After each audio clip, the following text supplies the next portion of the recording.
Welcome to Wrong Time Watch. My name is Kevin, and today we're looking at the Borealis Sintra. Well, actually, two of them, as you can see here.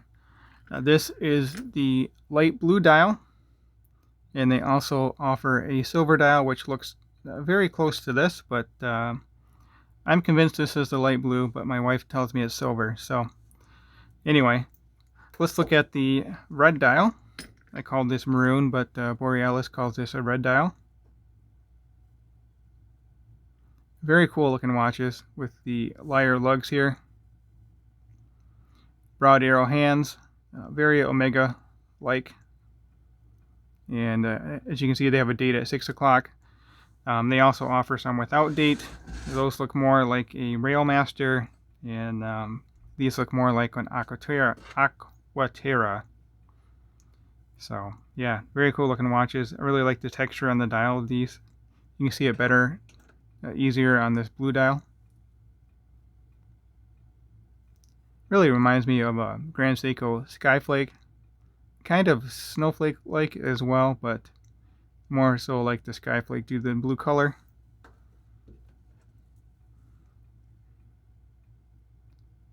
Hopefully you can see the texture on your end of the camera here.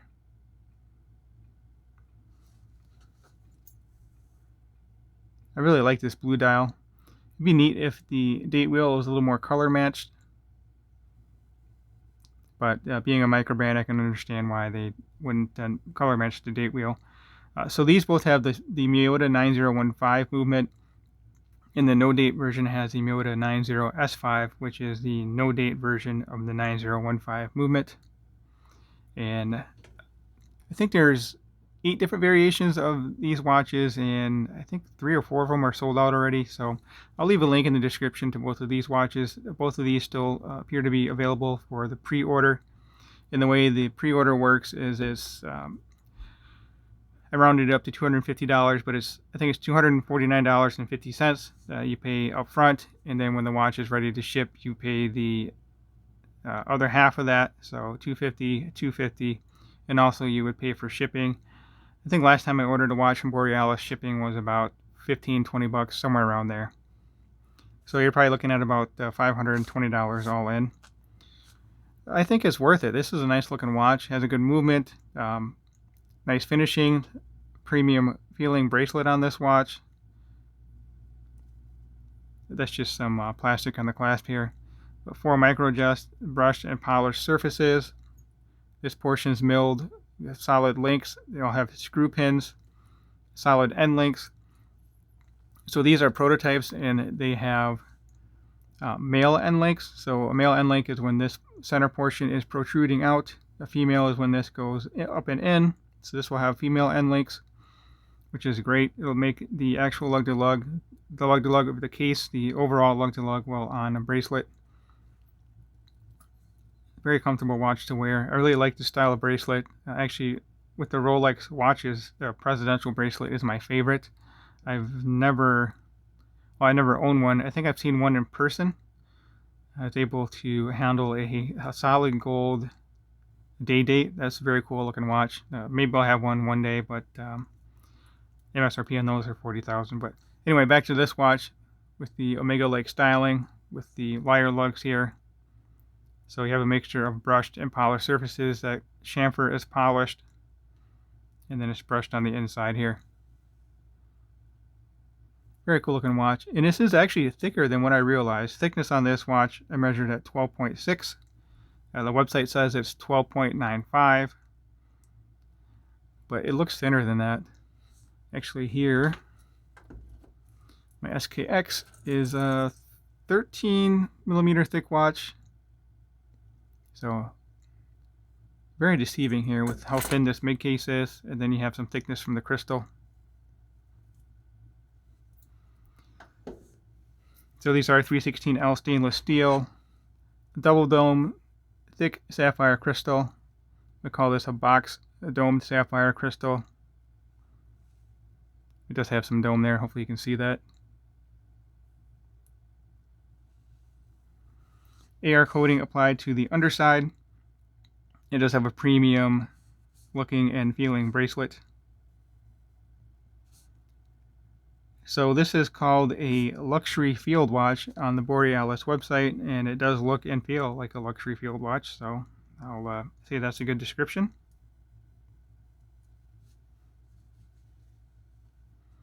And of course you can see the drilled lugs here, so that'll ease the strap changes.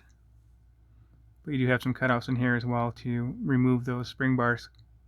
Yeah, it does not have a quick release bracelet, but that's not really a big deal, especially with this bracelet. I really wouldn't see myself taking it off this bracelet.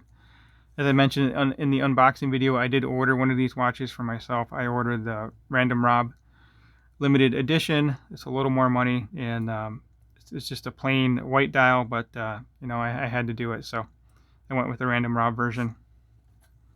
Still tempted to pick up one of these still, but yeah, I don't know. I'll have to think more on that. As I mentioned, these are prototypes. So the loom, we'll look at the loom towards the end. The loom will probably be better in the production model, and I already mentioned the bracelet end link. On the case back here, it mentions a PT. Let's see if we can read that. The movement has a different movement. Automatic PT 5000. I don't know what's actually in this watch, but the production model, as I mentioned, will be the 9015 and 90S5 movements. So Borealis Sintra, which I guess is a city in Portugal, which makes sense because I had the Olisipo a while ago, and that's a city in Portugal. So perhaps all their model names are Portugal city names, which is kind of cool. And it does have a signed and loomed crown. This one lines up. This one doesn't. It's just kind of a luck of the draw type of thing. Even Rolex does not line up their symbol or their crown on their crowns. So yeah, just kind of luck of the draw. Not a big deal. And these are rated to 200 meters of water resistance.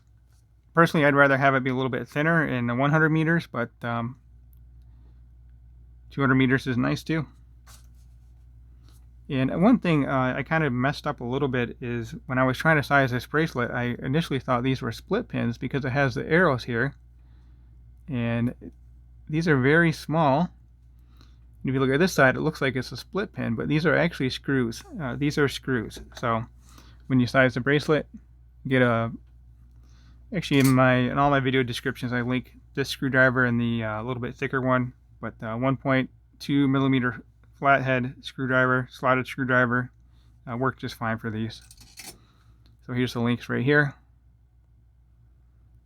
Nice and small, articulate very well. All right, let's talk about the dimensions. We'll use the red one again. So lug to lug with these male end links, 54 millimeter, and then lug to lug, the case itself, I measured at 47.3. I think their website has it at 47. Case diameter, I measured right at 41.5, which is the same on their website. Thickness again, 12.6. The lug width is 20, and this bracelet does taper down to 18. I'd really like it to taper down to 16, but a little bit taper is better. A little bit of taper is better than none. But I think it'd be even just better yet with this tapering down to 16. But right here, 20 down to 16. I'm sorry, 20 down to 18. A little bit of tape on there still. So yeah, milled clasp. These two portions look like they're stamped, but it's thick metal, so it feels very nice. 6.5 millimeter screw down crown, and size for my 6.5 inch wrist, it weighs in at 136 grams. So let's get these on wrist, and then we'll check out the loom towards the end of the video. If you have not subscribed yet, please hit that subscribe button. Greatly appreciate it. Like the video and leave a comment below and let me know what you think of these two watches. I did size them a little bit tight. If I were to own these, I would put another link in.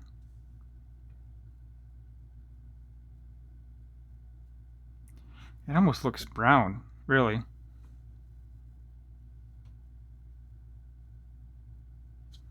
I'll zoom out here and then we'll put the blue one on wrist. Let me know which color you like more. Sorry, I just got the Zen U50 out. Gonna put that away in a bit here. There's compared to Seiko SKX, which is the same diameter, but it looks smaller. Quite a bit of case outside of the bezel here, so the dial looks small. I'd really like to see these in a 38 millimeter. It's kind of a big for my preference for a non-dive watch, but still a really good looking watch. Now let's get the blue one on wrist. Then maybe I'll zoom in on the dial again, take a little better look at the details.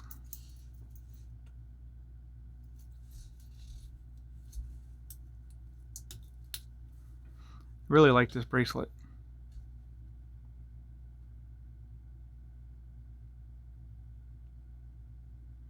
Now that I think about it, I think the Olisipo had a similar bracelet as well.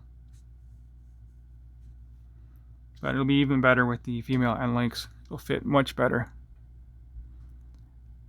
Not that it's a bad fit right now, but it'll be even better with the female end links.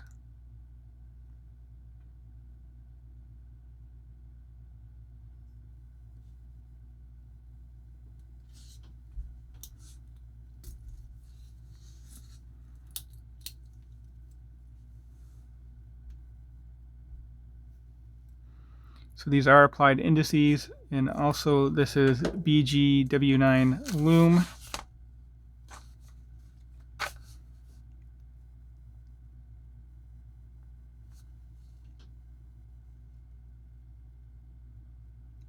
I've really come to appreciate textured dials. In the way that this dial is done with this box dome sapphire crystal, you don't see any distortion on the indices or on the minute track. I did have that issue with my Trasca Summitier, but they have since fixed this with the newer version. They decrease the size of the dial a little bit so you don't get this distortion with the numbers in the minute track. I'm not seeing that with this Borealis Sintra. Alright, we'll pause the video and be right back with the Lume. Alright, so here we go with the Lume.